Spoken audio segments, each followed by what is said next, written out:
अनेक लोक गोंधळून जातात जेव्हा त्यांच्या शुगरचा रिपोर्ट थोडासा वाढलेला आलेला दिसतो. ते म्हणतात, डॉक्टर, मी तर गोड अजिबात खात नाही, फळेसुद्धा अगदी मोजकीच खातो, तरीसुद्धा शुगर कशी काय वाढली गेली माझी.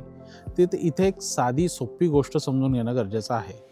फळे आरोग्यासाठी चांगलीच असतात, परंतु त्याच्यामध्ये नैसर्गिक साखर असते. नैसर्गिक साखर म्हणजे अमर्याद सुरक्षित ही असतेच असं नाही. फळांमध्ये मुख्यतः फ्रुक्टोज असतो. हा फ्रुक्टोज शरीरामध्ये जाऊन ग्लुकोजमध्ये बदलला जातो आणि ब्लड शुगरवरती आपल्याला परिणाम व्हायला सुरुवात होते, म्हणजे ब्लड शुगर आपल्याला वाढलेली दिसते. म्हणून डायबिटीजमध्ये फळं ही पूर्णतः बंद केलेली नसतात, पण योग्य फळ खाणं आणि योग्य प्रमाणात खाणं हे खूप महत्त्वाचं आहे.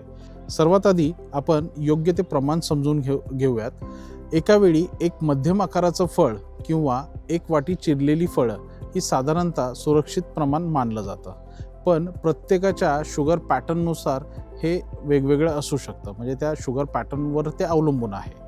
एकदम 4 किंवा 5 फळं खाणं योग्य नाही आहे, ती नैसर्गिक असली तरीसुद्धा.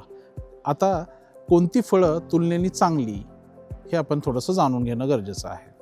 ज्या फळांमध्ये ग्लायसेमिक इंडेक्स हा कमी असतो, जसं की सफरचंद, नाशपती, पेरू, पपई, संत्री, मोसंबी, बेरीज ही तुलनेने चांगले पर्याय आपल्याला समोर आहेत, कारण याच्यामध्ये फायबर जास्त असते आणि साखर हळूहळू रक्तामध्ये जाते.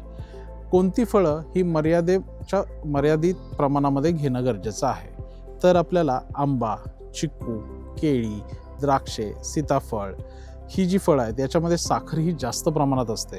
त्यामुळे पूर्ण बंद नाहीत, पण प्रमाणामध्ये नियंत्रित कधीमधी थोडीफार प्रमाणामध्ये आपण ती घेऊ शकतो आणि ती तशी आपल्याला गरजेची आहेत. आणखीन एक महत्त्वाची सामान्य चूक म्हणजे फ्रूट ज्यूस किंवा ज्यूसेस याच्यामध्ये फायबर जवळपास निघूनच गेलेला असतो आणि साखर पटकन शरीरामध्ये शोषली जाते.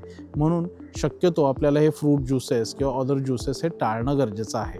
पूर्ण फळ खाणं हे नेहमी चांगलं, चावून खाणं केव्हाही चांगलं. टायमिंगसुद्धा खूप महत्त्वाचं आहे. जड जेवणासोबत किंवा भरपूर कार्ब्स असलेल्या जेवणाबरोबर लगेच जर फळं खाल्ली तर आपल्याला शुगर स्पाईक होऊ शकते. सकाळच्या मधल्या वेळेमध्ये किंवा संध्याकाळच्या स्नॅक्स म्हणून फळं घेणं हे जास्त योग्य असतं. एक साधा नियम लक्षात ठेवणं गरजेचं आहे की फळे स्नॅक म्हणून घ्या, डेझर्ट म्हणून नाही, आणि खाताना प्रमाणावरती लक्ष ठेवणं खूप गरजेचं आहे. जर तुमचा फास्टिंग किंवा जेवणाच्या नंतरचा शुगरचा आधीच नियंत्रण गेलेलं असेल किंवा आपल्याला फास्टिंग किंवा जेवणानंतरची पी साखर ही जर अनियंत्रित असेल तर काही काळासाठी आपल्याला फळांचं प्रमाण हे कमी करायला लागू शकतं. जोपर्यंत शुगर स्थिर होत नाही तोपर्यंत तर आपल्याला हे कंट्रोल ठेवणं गरजेचं आहे. डायबिटीज मॅनेजमेंटमध्ये फळांचा उपयोग प्रत्येक व्यक्तीनुसार वेगवेगळा हा राहू शकतो. प्रत्येकाचा इन्सुलिन रेझिस्टन्स, वजन, शरीराची हालचाल किंवा शुगरचा पॅटर्न हा वेगवेगळा असतो. त्यामुळं एकच नियम सगळ्यांना लागू होत नाही. माधवबागमध्ये डायबिटीज मॅनेजमेंट वैयक्तिक पद्धतीने केला जातो. त्यामुळे प्रत्येक पेशंटचा शुगरचा पॅटर्न पाहून डाएट प्लॅन तयार केला जातो आणि त्यामध्ये कुठलं फळ योग्य आहे, किती प्रमाणामध्ये ते घेणं गरजेचं आहे याच्याबद्दल योग्य ते मार्गदर्शन केलं जातं, जेणेकरून शुगर स्टेबल राहील आणि पोषणामध्ये कमतरता येणार नाही हे आपल्याला दिसून येतं.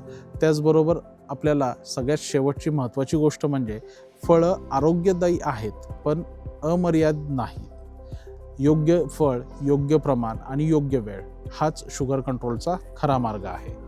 जर तुम्हाला हे एक्सप्लेनेशन क्लिअर वाटलं असेल तर व्हिडिओला नक्की लाईक करा आणि काही अडचणी असतील, शंका असतील तर आपल्या कमेंट बॉक्समध्ये नक्की विचारा. अशा सोप्या हेल्थ गायडन्ससाठी आपल्या चॅनलला सबस्क्राईब करायला विसरू नका.